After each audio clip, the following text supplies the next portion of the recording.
Ba, sorry po sinasabi ko sa inyo na bansot, mahina silang lumaki. Pero ngayon yung isa nga niya bago, magtutuloy na yan. Nakita niyo naman po, ayan yung mga sanga niya. Oh. Ayan po yung mga nabansot. Yan po yung mga nahuli ng laki. Hindi sila sumabay doon sa bungad. Ayan. Ayan po sila. So, makaka-recover po yan. Malaki na po ginanda nila nung nababaran ko sila ng tubig. Sorry po.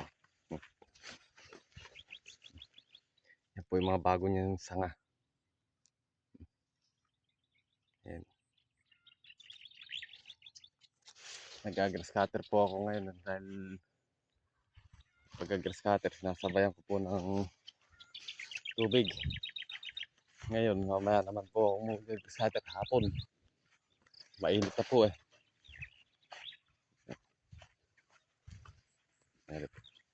Yan yung mga nabansot eh. Kaya malaki iwan nila doon sa loob ng balag. Yan po.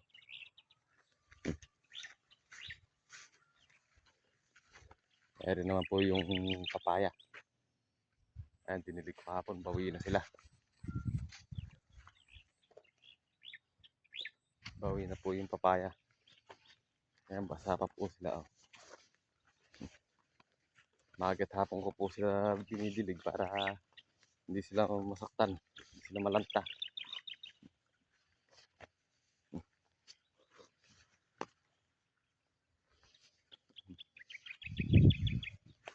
Kaya rin na lang po nakikita nyo madamo dyan.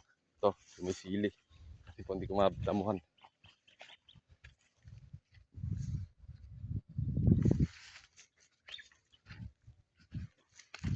Pakikita ko lang po sa inyo yung grass cutter ko kaninang umaga. Nakikita ko po sa inyo. Doon sa bungad. May sitaw ko.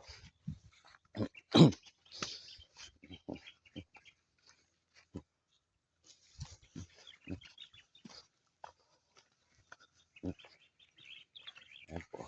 Nakikita ko po sa inyo para mapanood nyo. Yung nagagawa ko sa umaga at sa hapon.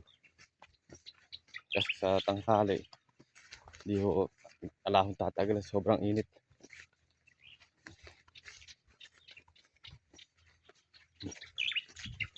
Dito po sa inyo. Yan. Ang pinag-scatter ko, meron pa po sa dulo yan. Mamaya hapon kundi bukas, tatapos yan. Yan po. Pinag-grass cutter ko kaninang umaga.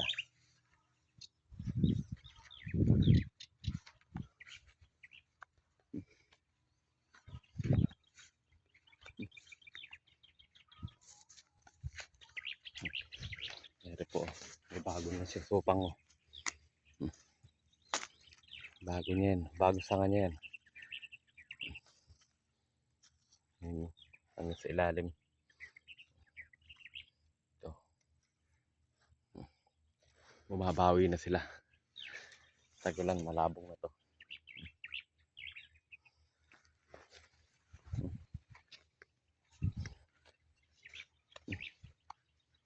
Dito naman ho tayo sa patubig. Kakas ako naman ho yung patubig na yan. Papatubig tayo ng kalamansi. Doon sa tabing daan. Para hanggang nagdadamo ko, maluwang yung natatrabaho.